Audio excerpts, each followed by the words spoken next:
Thank you for staying with us and a warm welcome to those who've just joined us. Now, residents in the Eastern Cape are trying to rebuild their lives following recent flash floods. Our reporter Ronald Masinda is on the ground. He joins me now live to give us more details. Ronald, you've been speaking to residents in Komani about, what happened before they lost all their belongings. What are they saying they're going to do now in terms of a roof over their heads?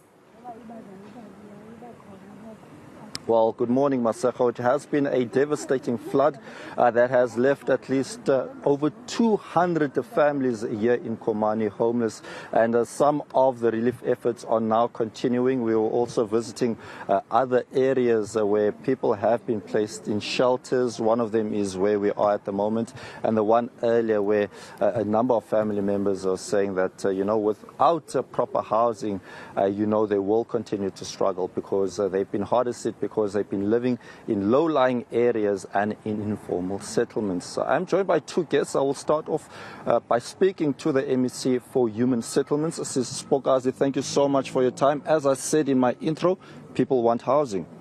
What is your response to that? Okay, at the Department of Human Settlements, we're coming into eNCA. For now, we are bringing 227 temporary units as a response, and where the families are going to be relocated, working with the eNCA local municipality to a new Rothwick land, which is land already identified for human settlement, and that's where they are going to be established for permanent structures in that area.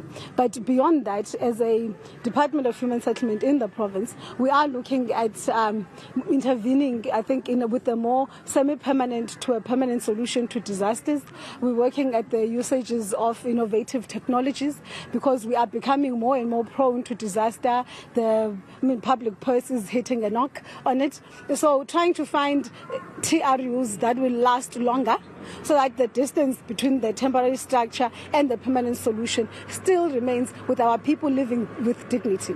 We are working with our agency, the HDA, to ensure that the area where they're going to be moving in, there is access to basic services, water, you're talking about sanitation, we're talking about the graveling of road and preparing that land for them to move in. When you say temporary structures, do you mean corrugated iron structures, shacks? Surely that's not sustainable. It is an emergency and temporary solution, but it's not built from steel in itself, but it is a temporary solution that is meant to last from 6 months because it's a temporary solution whilst they are waiting for a more permanent one. Because currently with the situation where they are residing in a hall, it's less safe, it's not conducive, and they surely can't remain there for longer than a week. So we are looking at a more emergency response in a disaster situation. Last question, what is the housing backlog in the province? We have a huge backlog in the province, informed by blocked projects, informed by incomplete availability of funds. Now, as part of the department going from this financial year into the next, our target is unblocking the currently existing project while still introducing new ones, because the housing need is a moving target. As you have more people growing in, you have more people moving into cities like Komani. So with the accepted backlog, there is a need to move with agency. There is a need to move with more agility in addressing that backlog. All right, thank you very much indeed for your time. Let's bring in the Executive Mayor of eNCA. Sir, thank you so much for your time. We've been here this week and there's been quite a lot of problems that residents have been flagging. Among them, they are calling for your municipality to be dissolved. What's your reaction? Thank you very much for that particular question. There are, in order for a municipality to be dissolved, it must be a municipality that is unable to fulfill its own constitutional obligation. And eNCA, in terms of criteria of municipality that can be dissolved, it does not fit in that criteria. In what way? What do you mean? In what way? You must pass budget. Number one, the council must also be unable to function because council is made up of structures of council are working. So there is nothing that says this municipality, when we are looking at the criteria for the municipality to be dissolved, it does not qualify. on that criteria. On an incident that took place today, a power station blew up. Do we know at this stage what could have happened? There's also allegations that it could be sabotage. Hence, there is a team that is looking at what actually happened in that substation.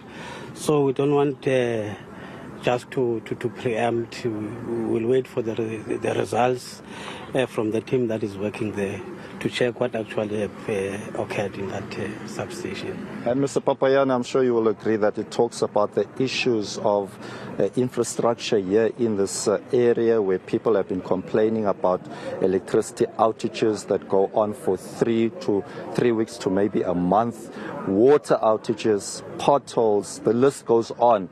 What are you doing to rectify the situation? Hence, if the issue of potholes, as we speak, we are dealing with the issues of potholes. There are two teams. The other one is working on day. The other one is coming at night to assist the situation. The situation of eNCA is going to change for the better. Look now, are you recognizing the efforts of community members who have also been part of fixing potholes, though? Of course. What I can say is that as a municipality, we do have a dedicated team that is able to deal with these issues of potholes. Please answer my question, sir. Are you recognizing the efforts of community members who are also dealing with other service delivery issues that your municipality has failed in? Just make an example. Cleaning, for example. People are cleaning the streets. People are filling potholes. We've been here since early in the week and we've seen it with our own eyes. This town is filthy of Komani. Many people have taken it upon themselves to clean the town. No, I don't know what you're talking about, because we do have a team from community services that are dealing with the issues of cleaning. Even if when you are entering the town, there are people, as we speak, that are dealing with the grass cutting, the cleaning, we're doing it. Queenstown, if you have come to Queenstown before December, you see there's a lot of change in terms of cleaning in this town. But yet your issues took for the Minister of Culture to come here and try to hear what the people were complaining about. No, we have dealt with that with the Minister of Culture, and they are satisfied with the response that we have given to them. All right, Mr. Papayani, thank you very much indeed for your time. We will continue this conversation. That was the Executive Mayor of eNCA. Right, Ronald Masinda live for us at the eNCA District Municipality. Thank you. Let's leave it there for now.